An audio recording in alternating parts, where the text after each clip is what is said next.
বিশ্ববাজারে অ্যান্টিমনির হাহাকার। আধুনিক বিশ্বের যুদ্ধক্ষেত্রে এখন বন্দুকের গুলির চেয়েও দামি হয়ে উঠেছে একটি বিশেষ ধাতু, যে ধাতুর অভাবে স্তব্ধ হয়ে যেতে পারে আমেরিকার মতো সুপার পাওয়ারের প্রতিরক্ষা ব্যবস্থা। হ্যাঁ, আমরা কথা বলছি অ্যান্টিমনি নিয়ে। কেন অ্যান্টিমনি নিয়ে বিশ্বজুড়ে তোলপাড়? চীনের রিসোর্স আয়রন কার্টেন বা খনিজ যুদ্ধ বিপাকে আমেরিকা।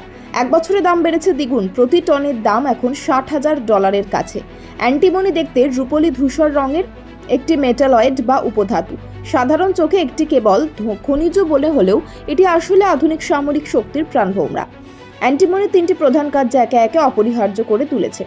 এক, গোলা বারুদ। এটি সীসার সাথে মিশিয়ে বুলেট এবং মিসাইলকে শক্ত ও ঘর্ষণ সহনশীল করা হয়। বিশেষ করে কামানের গোলার প্রাইমারে এটি না থাকলে বিস্ফোরণ ঘটানো অসম্ভব। 2, অগ্নি নিরোধক। প্লাস্টিক, টেক্সটাইল এবং ইলেকট্রনিক্সে এটি ফ্লেম রিটার্ডেন্ট হিসেবে ব্যবহৃত হয়। 3 হচ্ছে এনার্জি স্টোরেজ। সোলার প্যানেল এবং লিড অ্যাসিড ব্যাটারিতে এর চাহিদা তুঙ্গে।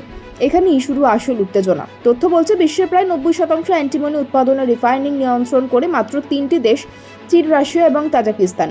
এর মধ্যে চীন একাই সিংহভাগ বাজারের মালিক।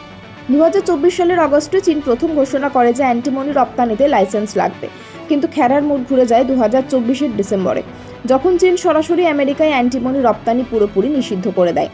2026-এর আজকের এই মুহূর্তে দাঁড়িয়ে আমরা দেখছি বিশ্ববাজারে সরবরাহ চেইন কার্যত ভেঙে পড়েছে। 2025 সালের মাঝামাঝি সময় এই ধাতুর দাম পৌঁছে গিয়েছিল রেকর্ডে $59,750 অর্থাৎ খনিজ সম্পদকে এখন ভূ রাজনৈতিক অস্ত্র হিসেবে ব্যবহার করছে বেজিং। আমেরিকা গত 30 বছরে দেশে কোনো অ্যান্টিমনি খনি চালু রাখেনি, তারা পুরোপুরি আমদানির উপর নির্ভরশীল ছিল। কিন্তু চীনের এই পদক্ষেপ ওয়াশিংটনকে ঘুম থেকে জাগিয়ে দিয়েছে। 2026-এর মার্চ মাসের রিপোর্ট অনুযায়ী মার্কিন প্রতিরক্ষা দপ্তর প্রায় $400 মিলিয়ন বিনিয়োগ করেছে শুধুমাত্র অ্যান্টিমনি সরবরাহ নিশ্চিত করতে। আইডাহোর স্টিবনাইট গোল্ড প্রজেক্ট এখন আমেরিকার আশার আলো। 2026-এর বসন্তকালে এর চূড়ান্ত বিনিয়োগ সিদ্ধান্ত আসতে চলেছে। যদি এটি সফল হয় তবে 2028 সালের মধ্যে আমেরিকা নিজেদের চাহিদার 35% নিজেরাই মেটাতে পারবে। চীনের নিষেধাজ্ঞা কিছুটা শিথিল হলেও তা শর্ত সাপেক্ষ। এদিকে দক্ষিণ কোরিয়া এবং অস্ট্রেলিয়ার মতো দেশগুলো নতুন খনিজ সন্ধানে দৌড়াচ্ছে। ভারত তো পিছিয়ে নেই। খনিজ নিরাপত্তার জন্য ভারত এখন কোবাল্ট, লিথিয়ামের মতো পাশাপাশি অ্যান্টিমনির দিকেও বিশেষ নজর দিচ্ছে, কারণ সেমিকন্ডাক্টর এবং সোলার প্যানেল তৈরিতে যে মহাযজ্ঞ ভারতে শুরু হয়েছে তাতে অ্যান্টিমনি ছাড়া গতি নেই।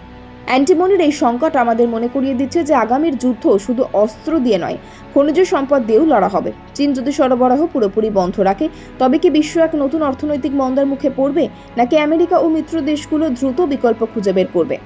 সময় বলবে কার পাল্লা ভারী। তবে একটি কথা স্পষ্ট, অ্যান্টিমনি এখন আর কেবল একটি ধাতু নয়, এটি বিশ্ব রাজনীতির নতুন দাবার ঘুঁটি।